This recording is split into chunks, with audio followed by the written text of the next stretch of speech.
የቤታችን ጠባቂ ከፍጥረት በእውነት በጣም ልክ ያለ ጸጋ ያለው ቤታችንን የጠበቀ የረዳ በመከራ ሁሉ አምላኩን ሕፃን ሆኖ ያየ ያሳደገ አረጋዊ ሴ በጣም በእውነት የተለየ እውነት መታሰብ መከበር የሚገባ አባታችን ያረፈበት ነው። በረከት ይደርብን። አባ ሰላማ ከሳቴ ብርሃን እንግዲህ እስካሁን ባለው መረጃም የኢትዮጵያ የመጀመሪያው ጳጳስ ተብሎ የሚታወቀው ታሪክ ማለት አይደለም። ወደ ሌሎች መረጃዎች ከተገኙ ቀደም ያሉ ጳጳሳት ሊኖሩ እንደሚችሉ ማስረጃ ከተገኘ ሊቀየር ይችላል። እስከዛ ግን ቴንታቲቭ እንደሚባለው የመጀመሪያው ኢትዮጵያ ጳጳስ ብለን የምናስበው አባ ሰላማ ከሳቴ ብርሃንም ለተረፍቱ ነው። በረከት ይደርብን። አሜን። በእውነትና በመንፈስ ማምለክ ማምሰገን መተፋራት ቁጥር የተነገረ ነው። በጣም አጠራርገን በዚህ ላይ ለመናገር ሞክረናል።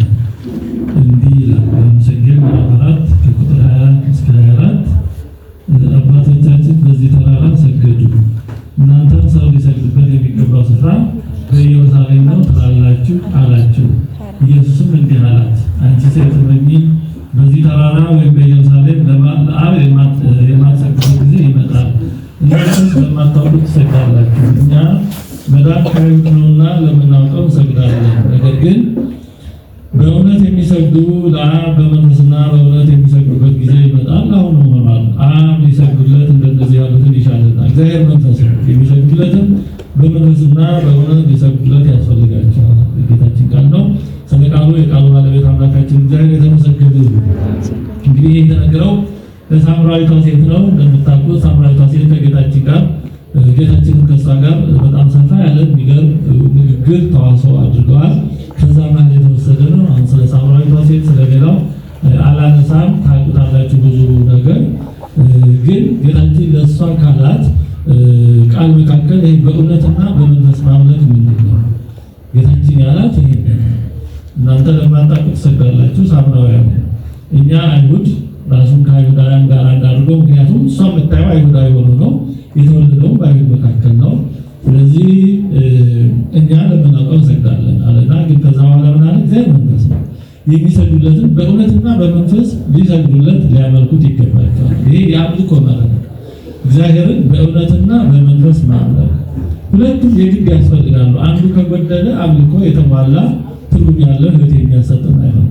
እንግዲህ ሳምራውያን የሚጎላቸው አንዱ ነው፣ አይሁድ ደግሞ ሌላው ይጎላቸው ነበር። ሳምራውያን የሚጎላቸው በእውነት ማምለክ ነው።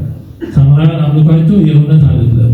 ያም ሳምራውያን ማለት ህዝቡ ቅልቅል ነው፣ የአይሁድና የአሕዛብ ቅይጥ ነው። ሳምራውያን ከአይሁድና ከአሕዛብ መካከል ከአሦራውያንም ከአካባቢው ማህበረሰብ ተቀይጠው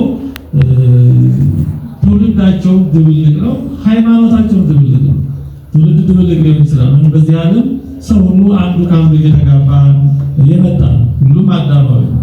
ግን አንዱ ከአንዱ ጋር ይደባለቃል። ይሄ ለነሱ ብቻ የተለየ አይደለም። ግን በትውልዳቸው ሙሉ በሙሉ አይሁዳውያን አይደሉም ለማለት ነው እንጂ የዓለም ሕዝብ አይሁድ ነን የሚሉትም ሳይቀሩ ዛሬ በአብዛኛው ቅይጥ ነው። የሆነ ማህበረሰብ በሆነ መንገድ ራሱ ከሆነ ቋንቋ ወይም ሕዝብ ጋር ያገናኛል እንጂ ቢጠና እየተደባለቀ የዓለም ሕዝብ ድብልቅ ነው።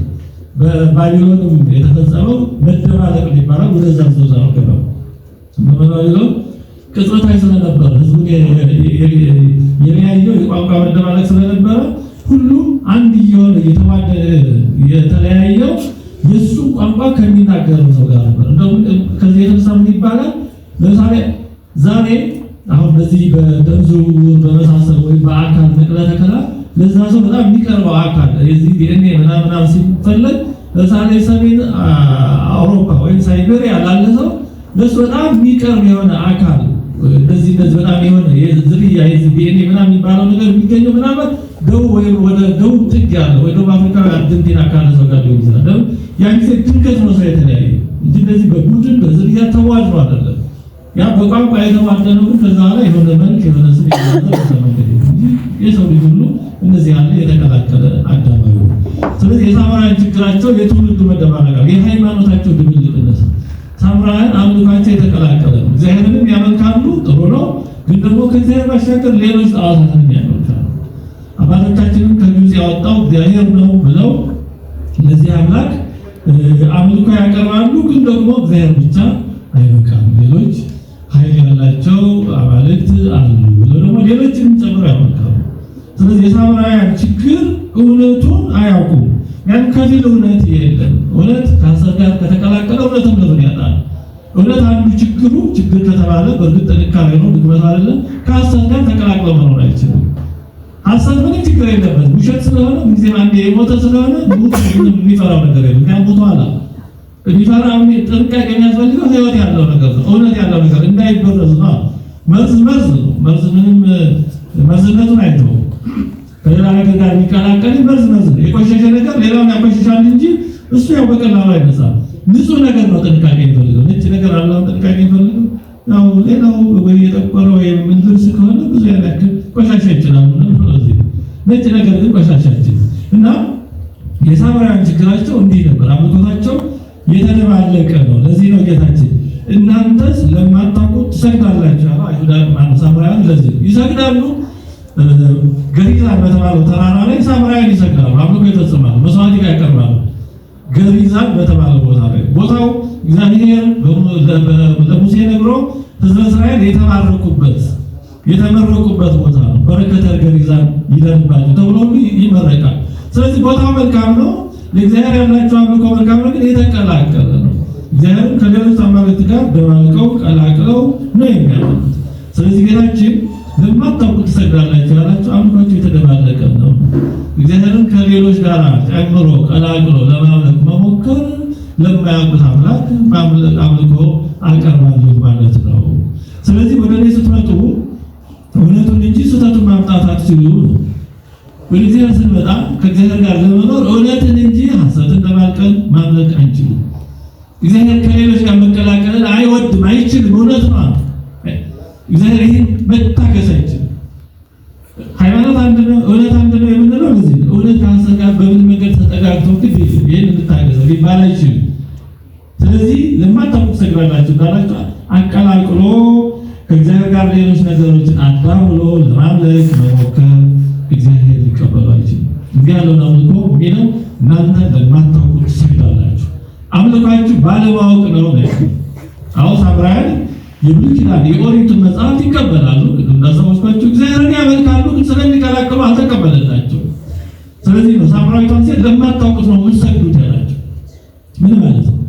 እኛም ከእግዚአብሔር ጋር የምንቀላቀላቸው ሌሎች ነገሮች እንዳይኖሩ፣ ከክርስትና ጋር የምንቀላቀላቸው ሌሎች ነገሮች እንዳይኖሩ። እግዚአብሔር የሚቀላቀል ነገርን አይቀበልም። በኦሪቱ ብዙ ነገሮች የታዘዙት ከዚህ የተነሳ በሬና አህያ በአንድ ላይ አትረስ የተባለው ለዚህ፣ የተቀላቀለ ዘር አትዝራ የተባለው ለዚህ ነው። ለጊዜው ያስቸግራል በቁም ለዘለቄታውና ሐሳቡ ግን እግዚአብሔር የተደባለቀ የተቀደሰና የረከሰ እውነትንና ሐሰትን ማቀላቀል አይችልም፣ ሊቀበል አይችልም እግዚአብሔር። ስለዚህ የሳምራውያን አምልኮ እግዚአብሔር አልተቀበለውም፣ የተደባለቀ ነው። ስለዚህ እኛም እግዚአብሔርና ገንዘብን እግዚአብሔርና ዘመን የሚያመጣቸው ነገሮች ክርስትና የማይወደውን ነገር እያደባለቅን ይዘን የምንመጣ ከሆነ ወደ ማህበር ወደ ቤታችን እግዚአብሔር አይቀበለውም። ለማታውቁት ትሰግዳላችሁ ነው። እንደ ሳምራዊቷ ሂድ መጀመሪያ ይሄን ስራህን ጣል፣ ተሸክመህ ያመጣኸውን ነገር የማያረካ ግን ሁልጊዜ የሚቀዳ የሚያስጠማ ግን ሁልጊዜ የሚጠጣ ይህን ተውና ወደዛ ይህን ሳንተው አቀላቅለን እግዚአብሔር ያመለክን ቢመስለን እንደ ሳምራውያን የተደባለቀ ነው። ዛሬ በዓለም ብዙ ሰዎች ምናልባት እኛም እዚህ ስለኖር እንችላለን አምላካቸውን መፍጠር ይፈልጋሉ። ምን ማለት ነው? እግዚአብሔርን ይቀበላሉ፣ ግን ደግሞ የሚቀበሉት እግዚአብሔር እነሱ የሚፈልጉትን የሚወድ እነሱ የሚመኙትን ነገር የሚያጸድቅ የእነሱ ጉዳይ አስፈጻሚ እንጂ እነሱ የሚገዙለትና የሚታዘዙለት አምላክ አይነት አይደለም። ብዙዎቹ እግዚአብሔር ማለት ጉዳይ አስፈጻሚ ነው። ለዚህ ነው ብዙ ሰው የተመኘው ሳይፈጸም ሲቀር የሚያኮርፈው ከቤተክርስቲያን ሳይቀር የሚቀረው። እግዚአብሔር ማለት የሚገዙለት አምላክ ሳይሆን የሚታዘዝ አገልጋይ ጉዳይ ፈጻሚ አድርጎ በህሊናው ስለሰራ። ይህ በተመለከተ ጄምስ ማተርሰን እና ፒተር ኪም የተባሉ ጸሐፊዎች በአንድ መጽሐፋቸው ላይ ዘ ዴይ አሜሪካ ቶልድ ዘ ትሩዝ፣ አሜሪካ እውነቱን የተናገረችበት ቀን እንደማለት ወሰደ። በዛ መጽሐፋቸው ላይ እግዚአብሔር የሚለው ቃል ለአብዛኞቹ አሜሪካ ምን ማለት እንደሆነ ጽፈዋል። ለብዙዎቹ አሜሪካውያን አሉ እግዚአብሔር ማለት የቀደምት አባቶቻቸው እግዚአብሔር ሳይሆን የዚያ እግዚአብሔር የራቀና የደበዘዘ ነጸብራቅ ነው። የቀደመው እግዚአብሔር እሱ ሳይሆን ለብዙዎች እግዚአብሔር ሲባል የዛ የቀድሞ እግዚአብሔር የራቀና የደበዘዘ ነጸብራቅ ሪፍሌክሽን ነው። ይህ የእነርሱ እግዚአብሔር የብሉይ ኪዳኑ ቀናተኛው አምላክ ሳይሆን በአጠቃላይ በዓለማችን ያለው የመልካምነትና የደስታ ስሜት ነው። ለብዙዎች እግዚአብሔር ማለት ደስ የሚያሰኝ ነገር፣ ስሜታቸው የሚያረካ ነገር በቃ እሱ ነው አምላክ ማለት። በስሜታቸው ሊመጣ ከሆነ እግዚአብሔር አይፈልግም። እነሱ የሚወዱትን የማይወድ የሚፈልጉትን የማይፈልግ የሚመርጡትን የማይመርጥ ከሆነ እንዲህ ያለ እግዚአብሔር አይቀበሉም። ለእነሱ እግዚአብሔር ማለት ፍላጎታቸውን የሚያስፈጽም ጉዳይ አስፈጻሚ ነው። ምርጫቸውን የሚያጸድቅ ነው። ብዙ ሰው ወደ ክርስቲያን የሚመጣው አስቀድሞ ወስኖ ነው። እንደዚህ ያለው ትክክል ነው አይደለም ብሎ ነው የሚመጣው። አይደለም እንዳይባል አስቀድሞ አጥሮ ይሄ ያስኬዳል አይደለ ብሎ ዘግቶ ነው የሚመጣው። ያስቸግራል ለማለት ራሱ አስቀድሞ አጥር ያጥራል። እንደዚህ የተደባለቀ እንዳይሆን። ስለዚህ ብዙ ሰዎች የእሱን ትእዛዝ እንድናደርግና የእሱን እውነት እንድንቀበል የሚፈልግ አምላክ ሳይሆን የራሳቸውን ምኞቶች፣ ስሜቶችና እምነቶች እሰይ ውድጃቸዋል ትክክል ናቸው እንዲላቸው የሚፈልጉት አምላክ የሚፈልግ አምላክ ወይም እንደዚያ የሚያደርግ አምላክ በህሊና በመፍጠር ላይ ናቸው። በዚህ አይነት ዓለም ውስጥ ሊታገሱት የማይቻለው ነገር ሃይማኖት አንድ ነው፣ እውነት አንድ ነው የሚለው ነው ሊታገሱት የማይፈልጉት። ይሄ ራሱን ብቻ ከፍ የሚያደርግ የሌላውን የሚያቃልል የሚሉ ብዙ ሰዎች አሉ። እንዲህ ሊሆን አይችልም። እግዚአብሔርን ከሐሰት ጋር ቀላቅለን ልናመልከው አንችልም። በብዙዎች ዘንድ እየታየ ያለው ግን ይሄ ሳምራዊ ችግር ነው፣ መቀላቀል። ክርስትና እውነት ነው ሊል ይችላል፣ ግን ከብዙዎች አንዱ እኔ ብቻ ነኝ ትክክል አትበል። የክርስትና ብቻ ትክክል መሆኑን በምን ታውቃለህ? ሌሎችስ ይላል። ይሄ ክርስቲያንን በሚሉ በብዙ ሰው ዘንድ ሰፈር የሚታይ ከባድ መንፈስ፣ ከባድ የሳምራዊ መንፈስ። አንድ የተለያዩ እምነቶችን ሲሞክር እየገባ የወጣ ሲሞክር የነበረ ክላርክ ፒኖክ የተባለ አንድ ሰው እንዲህ ብሎ ጽፏል።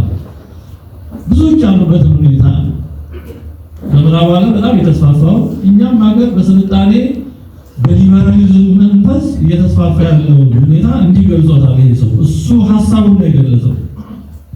ምን አለ? ከኛ ሃይማኖት ውጭ የሆነ የሌላ እምነት አማኝ ሰው ስንቀርበው ከዚህ ሰው ጋር ስንቀርብ እግዚአብሔር ለዚህ ሰው እንዴት እየተናገረው እንደሆነ ለማወቅ በመጓጓትና ስለ እግዚአብሔር ጸጋና ፍቅር ምን አይነት አዲስ አይነት መገለጥ ልናገኝ እንደምንችል በጉጉት በመጠበቅ መንፈስ ይገባል።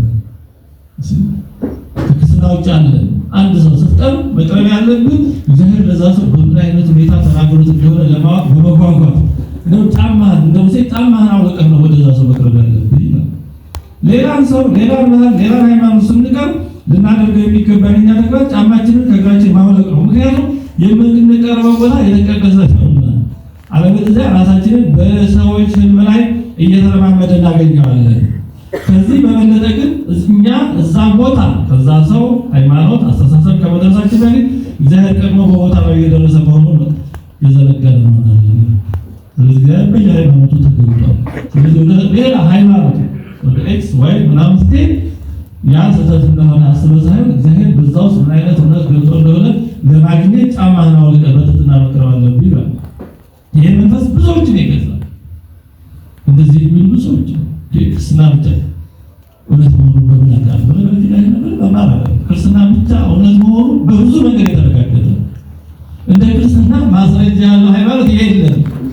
እውነት ስለሆነ ህዝቡ ራስን ማስወገድ አለ ስለሆነ እውነት ስለሆነ ከልባችን እውነት ስለሆነ ይሄ እውነት ነው የምንለው ደግሞ ዝም ብሎ በሚኞት በዊሽፉል ቲንኪንግ ወይም ራስን በማዳረቅ ሳይሆን እውነት ነው።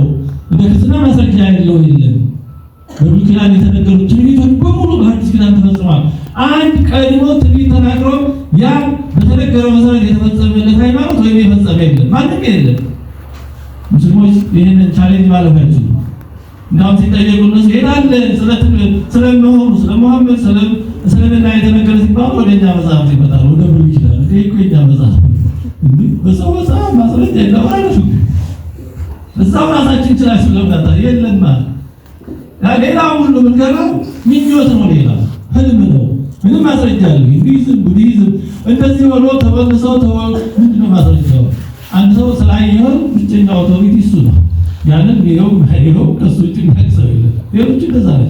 ክርስትና ግን በተጨበጠ ማስረጃ የተመሰረተ ነው። በስንቱ የክርስቶስ ትንሣኤ ይሄ ሁሉ ሕያው ማስረጃ ነው። እና ግን እንደ ሳምራውያን ሌሎችን እውነት አላቸው። የሌሎችን እምነት እግዚአብሔር ለነዛ ሰዎች የተገለጠውን መገለጥ ያደረገላቸውን ነገር መራቅ የለም። እንዲህ ማድረግ ወይ በነዛ ሰዎች ማንነት ላይ ህልውና ላይ መረማመድ ነው የሚለው ሰማያዊ ሳቤ ነው። ይህን ነው ጌታችን ለማታውቁ ትሰግዳላችሁ። ዛሬ ብዙ ሰው ለማያውቀው ነው የሚሰግዱ። በየቀኑ የሚሰግዱ አምልኮ እናቀርባለን የሚሉ ወገኖቻችን ሞልተዋል። ግን ለማያውቁት ነው የሚሰግዱት። ከአብ ከወልድ ከመንፈስ ቅዱስ ውጭ ቅድስት ሥላሴን በማመን የማይደረግ አምልኮ ሁሉ ለማያውቁት መስገድ። እግዚአብሔር ማለት አብ ወልድ መንፈስ ቅዱስ ነው። ከዚህ ቆራርጦ ከፋፍሎ ሌላ እንደ ሳምራውያን በራስ መንገድ አምላኬ ነው ብሎ በህሊና ፈጥሮ የሚደረግ አምልኮ ሁሉ ያን ይቀበለው። በአጠቃላይ ይህን ዳዊት እንዲሁም ቅዱስ ጳውሎስም የአሕዛብን ነገር አንደኛ ቆሮንቶስ 10:20-21 ላይ አሕዛብ በሙሉ ነገር ግን አሕዛብ የሚሰሙት ለአጋንንት እንዲሆን እንጂ ለእግዚአብሔር እንዳይሰሙ እላለሁ ብሏል። ቅዱሳን መጽሐፍ የሚነግሩን ይሄን አሕዛብ ከክርስትና ውጭ ያሉ ሰዎች በየመንገዳቸው እግዚአብሔርን ያመልካሉ ላይ አሕዛብ ነገር አሕዛብ የሚሰሙት ለአጋንንት ነው። ዳዊትም ይሄንን ገልጾታል። መዝሙር 95:5 ላይ አማልክት ይሆኑ ለአሕዛብ አጋንንት አሕዛብ ማለት አጋንንት እንጂ አይ በሆነ መንገድ እውነትን ያመልካሉ አላለም። ቢሆን ደስ ማለት እግዚአብሔር እኮ እንደሆነ በሆነ መንገድ እንዲገደል ማን ይፈልጋል? ግን አይደለም። ያልሆነው እኛ ልናደርገው አንችልም። እግዚአብሔር ማለት ቸር ልንሆን አንችልም። ዶንት ትራይ ቱ ቢ ሞር ስፒሪቹዋል ዛን ጎድ ሂምሰልፍ ብሏል አንድ ሰው። አንዳንድ ሰዎች ቁሳዊ ነገር ምን ያደርጋል? ጠበል፣ ይሄ ውሃ የሚሉ አሉ። ራሱ እግዚአብሔር ቁሳዊ ነገር ተጠቅሞ በውሃ ተጠምቋል፣ ህብስትን ስጋ አድርጓል። ራሱ ባለቤቱ በዘይት እየቀቡ እንዲፈውሱ ደቀ መዛሙርቱን ልኳል። ቁሳዊ ነገሮችን ተጠቅሟል። እና ከእግዚአብሔር በላይ ለምን መንፈሳዊ መሆን ትፈልጋለህ?